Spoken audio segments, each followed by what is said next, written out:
Hi friends, this is Raj. Welcome to my channel. So ఈరోజు మన budget session అయింది పార్లమెంట్లో. సో ఈరోజు నేను ఎలా ట్రేడ్ చేశాను అండ్ దాని వెనకాల ఉన్న లాజిక్ ఏంటి, నా ప్రాఫిట్స్ గురించి ఈ వీడియోలో చూద్దాం. సో బడ్జెట్ అయితే 11 o'clock వచ్చింది, అంటే ఈ క్యాండిల్ నుంచి.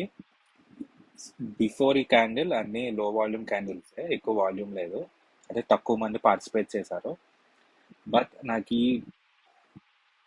ఈ టైం కల్లా నాకు 20,000 ప్రాఫిట్ వచ్చింది. ఫస్ట్ అయితే స్టాప్ చేసేద్దాం అనుకున్నా, బడ్జెట్దే కదా, ఎక్కువ వాలటైల్ ఉంటాయి. సో ఎందుకు వచ్చిన ప్రాఫిట్స్ లాస్ చేసుకుందాం, ఎందుకు అని ఆపేద్దాం అనుకున్నా. బట్ ఓకే, రిస్క్ చేశా కొంచెం. అఫ్ కోర్స్ ఫెయిల్ అయింది ఫస్ట్. బాగా వాలటైల్ ఒకే క్యాండిల్లో చాలా ఫాల్ అయింది కదా, నాకు వచ్చిన ప్రాఫిట్ అంతా పోయింది. కోర్స్ లాస్లోకి వెళ్ళలేదు, బట్ వచ్చిన ప్రాఫిట్ అంతా తగ్గిపోయింది. 2,000 3,000 ప్రాఫిట్లో ఉన్నాయంతే. మేబీ అవి కూడా జస్ట్ ఛార్జెస్కి సరిపోయేవి. అండ్ తర్వాత పెద్ద వాల్యూమ్ లేదు. కానీ ఈ క్యాండిల్ చూసారా, ఈరోజు ఏ ఇండికేటర్ ఆర్ ఇటువంటి లాజిక్ కాదు, ఈరోజు మెయిన్ న్యూస్ బేస్డే. ఫైనాన్స్ మినిస్టర్ చెప్పే బడ్జెట్ బట్టే ఒక్కొక్క క్యాండిల్ ఫామ్ అవుతుంది. సో నేను లైవ్ చూస్తూ చేశాను ట్రేడింగ్. సో ఈ పర్టికులర్ టైం ఫ్రేమ్లో ఈ క్యాండిల్ దగ్గర ఈక్విటీ మార్కెట్స్ యొక్క లాంగ్ టర్మ్ క్యాపిటల్ గెయిన్స్ని 10% నుంచి 12.5%కి చేంజ్ చేశారు. సో అది పెద్ద న్యూస్, చాలా ఇంపాక్ట్ ఉంటుంది, చాలా మంది సెల్ చేస్తారు. సో డిస్కరేజింగ్ అది ఇన్వెస్టర్స్కి, లాంగ్ టర్మ్ ఇన్వెస్టర్స్కి. సో గుడ్ సైడ్ పిల్ల ఇక్కడికి 20,000 ప్రాఫిట్ వచ్చింది. ఓకే, ఈ క్యాండిల్స్ అన్ని ఇగ్నోర్ చేశాను. బట్ ఇక్కడ సపోర్ట్ తీసుకుంది.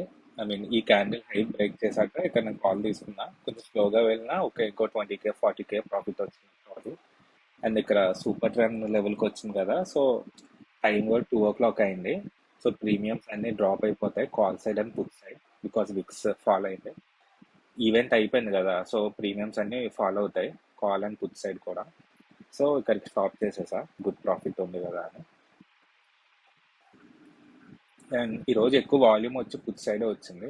చూస్తే మీరు ఈ 3 క్యాండిల్స్ నేను క్యాచ్ చేశాను. మెయిన్ కాల్ సైడ్ చేసా కానీ పెద్ద వాల్యూమ్ లేదు, సో స్లోగా వెళ్ళింది ప్రీమియం. ఓకే, సో మెయిన్ ఏంటంటే ఈరోజు నేను చెప్పేది, ఏదైనా బిగ్ ఈవెంట్ ఉన్నప్పుడు న్యూస్ ఫాలో అవ్వాలి, బాగా అప్ టు డేట్ ఉండాలి. ఎందుకంటే ఆ న్యూస్ బట్టి ఇక్కడ క్యాండిల్స్ అనేవి ఫామ్ అవుతాయి. మెయిన్ ఇంపార్టెంట్ ఈవెంట్ డేస్లో ఈ సపోర్ట్, రెసిస్టెన్స్ లేదా వేరే ఇండికేటర్స్ తక్కువ యూజ్ అవుతాయి. అండ్ స్టాప్ లాస్ అనేవి ఎక్కువ పెట్టుకోవాలి, ఎందుకంటే ప్రీమియమ్స్ చాలా ఫాస్ట్గా మూవ్ అవుతాయి. 5 minutesలో ఎంత పెద్ద క్యాండిల్ వచ్చింది. సో అఫ్ కోర్స్ మళ్ళీ పైకి రివర్స్ అయింది, అప్ సైడ్ వెళ్ళింది, బట్ స్టిల్ మనం స్టాప్ లాస్ అనేది బాగా ప్లాన్ చేసుకోవాలి. ప్రాఫిట్స్ వచ్చి 40,000, నా capital 2.5 lakh. Okay, and I hope క్లియర్గానే ఎక్స్ప్లెయిన్ చేసా, బట్ కొత్త వాళ్ళకి కొన్ని టర్మ్స్ అర్థమై ఉండకపోవచ్చు. సో మీరు కామెంట్ సెక్షన్లో అడిగింది నేను డెఫినెట్గా చెప్తాను.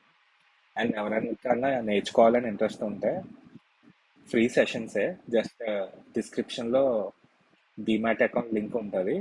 సో ఆ లింక్ ద్వారా మీరు కానీ డిమాట్ అకౌంట్ ఓపెన్ చేసుకొని నాకు ఈమెయిల్ చేస్తే లేదా కామెంట్ సెక్షన్లో ఇన్ఫార్మ్ చేస్తాను. నాకు మీకు వీకెండ్స్ ఫ్రీ సెషన్స్, లైక్ ఎక్కువ కాదు, బట్ 2 or 3 సెషన్స్ నేను ప్లాన్ చేస్తాను, ఒక ఫ్యూ పీపుల్ గ్రూప్లో పెట్టుకుని. ఓకే, అంటే అఫ్కోర్స్ యూట్యూబ్లో పెడతాను వీడియోస్, లాజిక్ ఏంటి, ట్రేడ్స్ ఎలా చేశాను, బట్ ఆ సెషన్స్లో ఇంకా ఇన్ డెప్త్ చెప్తాను. I hope you all like this video. Please like and subscribe. Thank you.